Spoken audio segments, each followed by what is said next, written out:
You can't have two better franchises playing against one another this Sunday. You got the Packers and the Eagles. Yesterday, we had the voice of the Green Bay Packers, and now our dear friend, Merrill Reese, who's going to be calling a playoff game on Sunday. What number playoff game is this for you on Sunday, Merrill Reese? 261. I don't know. I don't have any idea. You'd have to take a media guide and go back and start counting. I don't know. Is it 40 something? It's a lot. I don't know. It's this. I mean, when you get ready for a playoff, I mean, how do you feel about going into this playoffs right now? I mean, a lot of everybody's looking at the Eagles now. They may have the best roster of any team really in the NFL playoffs, and I'm talking AFC and NFC. 2022, 2004, all the playoff years that you went into the playoffs. Is this season here for you just another season? Do you have high expectations? Do you not? How are you feeling going into this year? Or is it like you always tell me, Merrill? Hey, man, you never know the NFL. The ball's shaped a funny way, and that's what the league is, and you just really don't know. How do you feel when you go into these playoffs? I think one of the most complete football teams I have ever been a part of, being as the voice of the Eagles. They are very, very complete, and they're very, very healthy at this point. However, 2 years ago when they went to the playoffs, they were the first seed. They met a very mediocre Giants team in the first round, and then they met the 49ers, and they eliminated Brock Purdy in the first quarter. That was, I hate to say this, but that game was exciting only in its significance. The game itself was a bore. I mean, they knocked out Purdy. They knocked out Josh Johnson, the backup quarterback. I mean, they played a team essentially without a quarterback. And it's the first time I ever said by halftime, there are only 30, the Eagles are 30 minutes away from Arizona. I mean, I never did it that early. I like to count it down when you're going to a Super Bowl. There was no drama in that game whatsoever. Now, this year, for the Eagles, now, the Eagles are as good as anybody. I don't see anyone out there who's better than the Eagles. But there are some teams that are as good, almost as good. And to get to the Super Bowl, they have got to win 3 really, really tough games. Really tough. Starting with the Packers. Merrill, so are you if I'm confident, the answer is no. If you ask me if I'm hopeful and optimistic and excited, all of those answers are yes. But to sit here and say, I'm confident that the Eagles are going to end up in New Orleans. No, nobody in Detroit, nobody should be confident at this point. Merrill, are you concerned going into this playoffs that you have a situation here with Jalen Hurts has missed some time here? Hopefully we can get Merrill back here and see if we can hook up with him here, because, again, the big conversation is going to be whether or not you're looking at the quarterback having rust heading into this football game. And I would say this to you guys, again, it's not so much that the offense that I said had issues here, but, to get Merrill back and say, Merrill, back again. Hey, got you here. Merrill, do you have concerns, though, that Jalen's been off for about 3.5 weeks heading into this game here?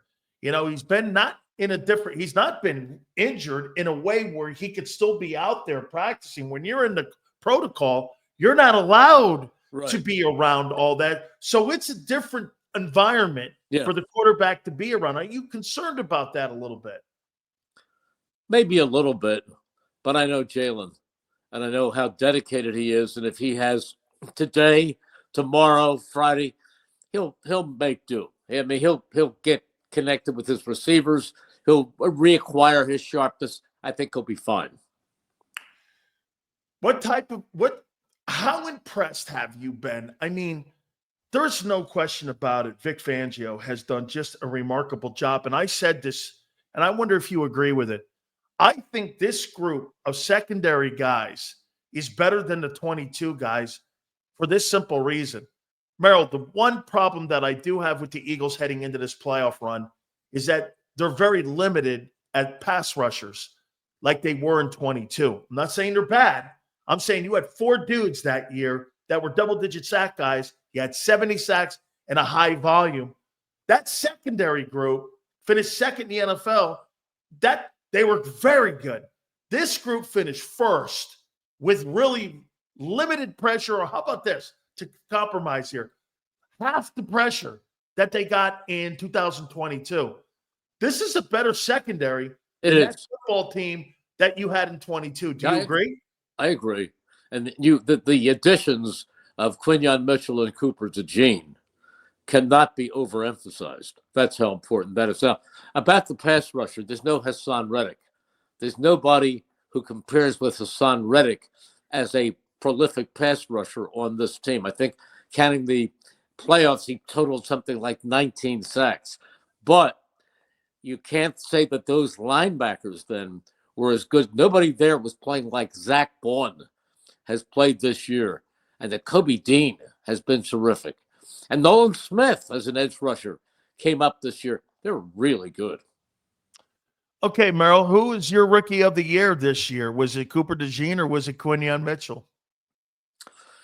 I would say Quinyon Mitchell, only in that only that he started an extra game, and I think he's given up a total of 1 touchdown pass the entire season. But if it would be 1 and 1A, it's not that much. They both played like first round draft choices, even though DeJean was an early second.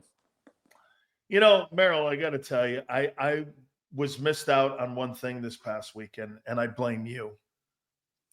Okay, I blame you for all of this, and I missed you calling 2106. I'm sorry. Seeing Saquon Barkley in that jacket and you not being able to go, he's 25 yards away from immortality. Yeah. And then he's 5 yards away from immortality. I mean, you tell me you didn't want to do that. I wanted to do it on tape, but not have him out there. I mean, listen, if Green Bay had played their game with the same philosophy, they might have Christian Watson. Okay. You know, last year the Eagles had the same amount to gain that Green Bay had this year, a little something in the seedings, and they played that one more game and lost A.J. Brown. Is it worth it? No. Saquon knows that. He knows it. Didn't you think he was disappointed? Is it disappointing? Yeah, I mean, we wanted to see it happen. But if you ask me, to me, the big thing is that he's one of the 2,000-yard rushers. That's the big thing. Because the other thing's going to be gone in a year or two when they add 18 games. So who knows? Maybe he'll do it again. But the truth of the matter is, if you ask me, what will football fans remember? The guy who broke the record that will be eclipsed soon, or a second Lombardi trophy for the Eagles? It's not even close. Nick Sirianni, help me out on this, Merrill. Have you ever seen a guy more scrutinized in your life than the head coach of the Philadelphia Eagles? I mean, was Andy Reid this scrutinized when he was the head coach? Yeah. Oh, yeah. Absolutely.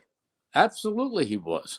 I mean, everybody, I heard somebody say today, yeah, Andy Reid, I mean, people were a lot more confident in him from the very beginning. No, they weren't.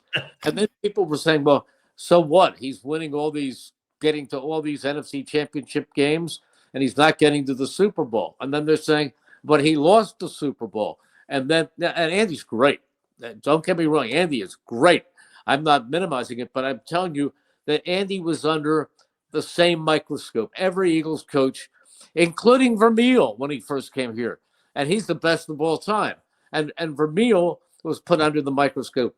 Oh, I used to come home every Sunday, and my friend used to call me on the phone. All he does is give the ball to Wilbur Montgomery on first, second, and third down, and then they punt. I mean, people were critical of Dick Vermeil. It's part of being in the fishbowl. It's part of being the head coach, part of being the quarterback of the Philadelphia Eagles. I can't talk about the other cities, but I'm sure that I'm pretty sure that New York's a pretty glaring spotlight, and there's Chicago, all of these cities that have Green Bay. Green Bay, yeah, sure. Just as fewer people. Absolutely. Merrill, who's your favorite coach to cover? What do you mean? Who was your favorite coach to cover? Well, Andy was great. I love Doug. If you notice, I didn't ask you who the best was. I asked you who you enjoyed covering the most. What Eagle coach in your time did you enjoy covering? I love Dick Vermeil, and we're good friends now. But at the time, I was scared of him. It was the first year, and I was afraid that he was going to break my head off. I'm going to tell you something. Because you're not asking me who I like the most. You're just asking me who was my favorite coach to cover. Yeah. I'm going to tell you, and Nick is great, and I love Doug. Doug's a good friend. But my favorite Eagles coach to cover was James David Ryan, Buddy Ryan, because I thought he didn't even know who I was, and he had come to practice every day, and I had gone to the press conference when he was hired. I went to Tampa where they had a mini camp. I went to training camp every day, and he always looked at me like he didn't even know who I was. And then we went out to California because they played the Chargers one week and the Rams the next week. So we stayed over, and I was very close with his quarterbacks coach, Doug Scoville. We were both tennis players. Now it's all golf, but we were both tennis players, and we got close, and we go out and play every day. So on Thanksgiving Day, some friends of mine who lived out there came to visit me at the hotel, and we're sitting down, and I said to them, they said to me, "What's Buddy Ryan like?" I said, "Let me tell you something. He doesn't even know who I am.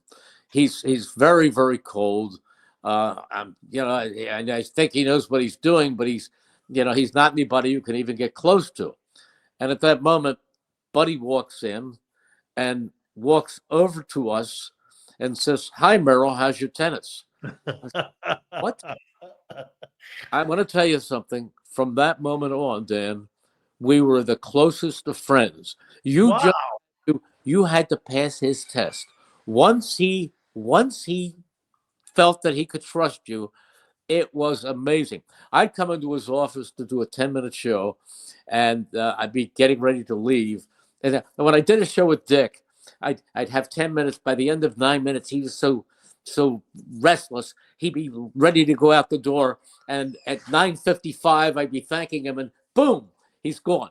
But with Buddy, I'd finish the show, and he'd say, "Wait a minute, you asked me something about Wilbur Marshall. Let me show you something about Wilbur Marshall." And he'd go back and he'd get a real film and show me. And I learned more football with Buddy Ryan sitting there after the show, talking and hearing his stories.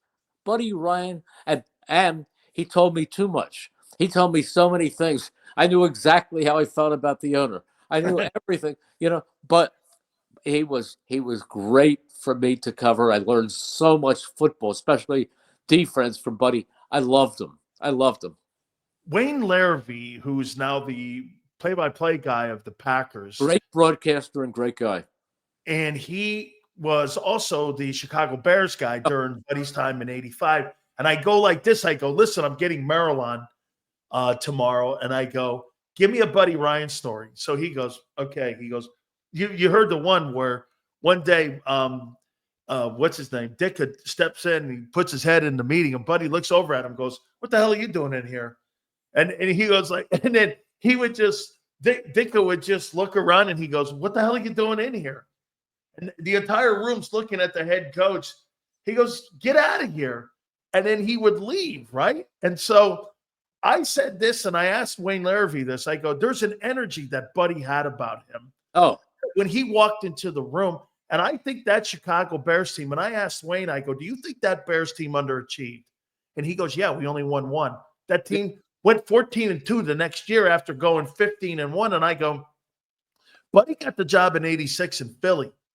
Don't you think that dynamic between Ditka and him galvanized that football team where they were a team on Sundays. They may not have been a team Monday through Saturday, but isn't that what he tried to do when he was in Philly? He had a defensive team and he had an offensive team. And for some reason, it just didn't work in Philly because I don't really think they had that personality on defense or another offensive-minded coach. Because if they had that dynamic in Philly, I think that team wins the Super Bowl. Because I think Chicago missed that dynamic with those two guys in the building. I got to tell you something, Dan. You're right, but I want to tell you this: that team might have won a Super Bowl. Their best team, unfortunately, lost at Chicago in the Fog Bowl. And once that fog came in, it was whoever had the lead. But the Eagles were the better team. That team might have gone to and won a Super Bowl. They were never as good. And when Buddy was fired after a playoff game against Washington, and when he called his own press conference on Monday morning, and everybody came in, not upstairs in the front office, but down in the bowels of the stadium and where the locker rooms are. And he put us in a room and he came strolling in, and he said, "Well, it's the first time anyone's ever been fired for winning." And then he went on and had a racehorse, and he named the racehorse "Fired for Winning." But and you'll remember when he took over the job in Arizona, and he walked into the press conference and said, "Well, you've got a winner in town. You've got a winner." And you'll remember the sideline punch that he threw at Kevin Gilbride. Yep. I mean, he was a classic. But I will tell you that anytime he came to town for a banquet or anything, he'd say, "Where's Merrill?" And I'd come over and he'd give me the biggest hug. Buddy and Joni, they were great people. Great people. So he was my favorite to cover from that standpoint. But I've liked every coach that I've ever covered. I mean, Richie Kotite wasn't the most successful coach, but he was a little mercurial, but I liked working with him. I liked every one of them. Nick is terrific. Doug and I are good friends. So I liked all of them. The only one I will tell you, and I've said it before, is it was impossible to have any kind of a relationship with Chip Kelly. Yeah, I've heard his bedside manner is what stops him from actually succeeding. Well, I think he's got the right job as an offensive coordinator at Ohio State. You can put him in a room and he can draw up an offense. He's bright. I'm not telling you he's not bright, but he in any field, one of the most important things is to have the ability to communicate. And I don't think he was a communicator. Is there any coaches that you've worked with that we just talked about that Nick reminds you of, or is he a combination of some of the coaches that you work with? Because I think it's different coaching today than obviously it was with Vermeil, when it was with even sometimes Andy's morphed into a different guy than what he was when he was here for. Yeah, but Andy's wonderful. Andy's wonderful. You can sit down with Andy and you can learn a lot. Andy's not a good press conference coach. He comes in, clears his throat 3 times and says, "Time's yours." But Andy's a wonderful person and a wonderful coach. Nick is a lot of things. Nick, here, I got to tell you something, Dan. And I'm not saying anything disparaging about anybody, but I hear all these names coming up. And I don't know these people, but I know their names. They're coming up for these head coaching jobs, and a lot of them are coordinators. And you're talking about, I couldn't tell you what they're like. But they are coordinators. Some people tend to hire schemes. They want X and O wizards. That doesn't necessarily, now some of them are, but that doesn't necessarily make them a head coach. A head coach has to be a leader, a communicator, a motivator, a judge of talent, and most of all, a leader. That's what a head coach has to be. And I don't know.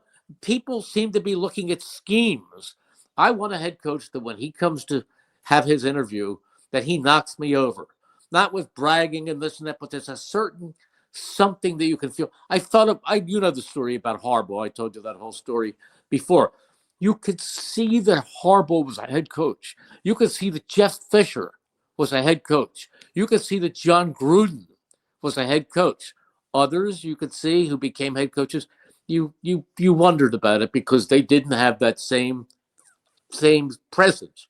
And I told you, with all of these things going on, there's a coach who, and I mentioned to you before, there's a coach on the staff who probably won't even get a thought because he's the special teams coach. But when Michael Clay walks into a room, there's a presence. And when he looks out at you and he looks at his players, there's communication personified. He is powerful. He is a leader. If anybody out there wants to take a chance and just bring him in for an interview when he's eligible to interview, and whatever the regulations are, you may be shocked that this guy's going to be an excellent head coach sometime. I'm telling you, whoever gets him someday is lucky. But nobody knows about him right now. Maybe through this highly watched show that his name will come up. But Michael Clay is a guy that somebody. Well, you know what I might do if I were an owner. If I were an owner, this sounds crazy. This is really going to be off the wall, Dan. If I were an owner, I would call the leading sports writer that covers the team and the voice of that team, and say to them, is there anybody you're around every day that just you see and he comes off as a head coach? Because we know, because we see them. We watch them interact with their players. We see them at training camp. We know them a lot, and we don't have anything to gain by it. We're not taking a friend. We're not saying, well, let's boost this guy. I'm telling you, Michael Clay is very special. There's a lot of guys who have come out of that room, special teams. Marv Levy came out of that room. Yep. John Harbaugh came out of that room. He was the first special teams coach ever, Marv Levy. Right. And those guys Marv Levy obviously went on to have a historic career in the National Football League. He actually started in Canada, if I'm not mistaken. So, I mean, you're talking about guys like, look at John Harbaugh and what he's done. I think that has to have organizational also in the structure. I brought this up about the Eagles earlier and why all these coaches since 2000 have had success. I think that, and by the way, I'm not saying, and I'm not throwing any dirt here on Nick. I'm saying if Nick wasn't in the building, I think you're going to get another guy to go in there and win 12, 13 games. I'll tell you why, Merrill. You haven't had a losing coach since 2000. You have a structure in the building because the head coach is hired by the owner and hired by the general manager. They're looking for a certain type of guy to bring in there. Now, obviously, one's going to elevate more than the other when it comes to one-loss record. But, Nick, because Nick is a leader, and Nick is a motivator, and the players respond to Nick. And Nick is a meticulous preparer. Nick has the nose to the grindstone, and he knows football, and he knows what he's doing. He's grown as a coach, and he's grown as a game manager, and he knows what he's doing. He's a terrific coach. He really is, Dan. But let me tell you where it starts. It starts with Jeffrey Lurie, who is the best owner in the history of this franchise and one of the great owners of all sports in this country, because he hires the best people and he lets them do their job. I mean, I've seen owners in different cities and how involved they get in, how they micromanage, and that's not good. Years ago, I was doing, I believe it was a game between the Eagles and the Colts, and Irsay owned the Colts, the Baltimore Colts, and our booth was separated by glass from the coach's booth. And during that game, the Eagles were beating up the Colts, and I saw Robert Irsay, walk into that booth, grab the headset from one of the coaches, and start shouting down instructions to the coach on the field. I mean, I went, wow. I mean, actually giving it a do this or do that. That's the farthest thing from Jeffrey Lurie. Jeffrey Lurie is amazing. What do you feel about this? Kellen Moore interviewing for jobs while the playoffs are going on. I don't think this is just an Eagle question for you, Merrill. I think this is an NFL question that, I mean, look, you want these guys to get opportunities. If you're going to win a lot of games, I mean, you're going to have this pilfering that comes with every roster. Very bright young coach, though. But Kellen Moore was asked about that yesterday at the coordinators conference, and he said, "I'm not thinking about it. All I'm thinking about is Sunday." Merrill, you know human nature, though. When if somebody's sitting there telling me, "Hey Dan, I got a TV show for you on ESPN, and I'm going to pay you this X amount of money, and it's an opportunity for you," how do you manage that? Do you think that the experience that he has had over the last couple of years helps him with that? And I mean, think about it, Merrill. I mean, it's just human nature. Even, Jonathan Gannon was questioned on that when he took that Arizona job. I mean, there was a lot of dust that was kicked up in the offseason on that hiring. There was. I don't know. I know that isn't there a period where they are allowed to go interview? It's just not yet. Absolutely. Is it during the bye week? Yes. I think they get a chance at that point. So if somebody's after Kellen Moore, for example, and he's a bright young coach with a lot of qualities, if that's who they're interested in talking to, then they'll wait 2 weeks. Final question for you. How big do the Eagles win on Sunday? I don't know. Come on, Merrill, give me something. And I think they're the better team. I think I think they're more complete. Do they make you nervous a little bit, Green Bay? Do they, because they're well coached? I'd be crazy not to be concerned. I'm nervous when I get on the air, but I'm more nervous about the things that I'm trying to remember and the numbers, all that goes on in the booth. And of course, those are the things that to make me jittery right until the game goes on, and then it goes away, of course. But I'm not nervous in terms of the result. I could tell you that everybody who watches this game, whether you're a Packer fan or an Eagles fan, you've got to be very, very concerned because these are two good teams. Neither team is a lock. I don't know about the odds and all that stuff. Packers are a very, very good team. It's not going to be like beating the Giants 2 years ago. It's not going to be like beating the 49ers who were quarterback-less. So you've got to play very, very well. These are two excellent teams, two teams with excellent coaches, bright young quarterbacks, great running backs. I mean, let's face it, Saquon is out of this world, and the Packers are rushing, and Josh Jacobs is not chopped liver. Absolutely. Merrill, have a great call. I'll be listening. You have to understand what I do. I don't think I've ever told you this is what I do with you on Sundays. I turn the volume down from the TV and I listen to you on IP. And that's how I always watch the game. I watch it through your eyes. I actually watch it with my eyes, listening to you in my ears and how you see the game. So to me, I get a different perspective.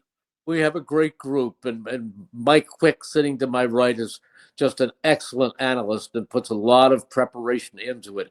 He's not a guy who ever just showed up and said, "I'm a 5-time All-Pro." He works at it as hard as anybody, and he's a friend. So it's two guys who really like each other, getting together and doing the best work we possibly can. Absolutely. Sitting around Gino's just watching the Eagles, calling a football game. I got it. Thank you so much, Merrill. Have a great call Sunday, my friend. Thank you, Dan. You bet. The great Merrill Reese. We appreciate him so much. Make sure you please do me a favor and hit that like button. Guys, don't forget also our great friends at BetUS. Great opportunity for you guys to sit there and have yourself a great time during this football season. We've teamed up with them here at JAKIB. You team up with them. This is a great opportunity for the YouTube 150. The YouTube 150 is a sign-in bonus up to $2K of 150%. Second is 125. Third is 125. And if you're into crypto, that's a 200% of your crypto. Go to betus.com.pa. That's betus.com.pa. Fastest payouts in the business. 24/7 personalized service, 365 days a year. Go to betus.com.pa. That's betus.com.pa. Now, the way I add this here is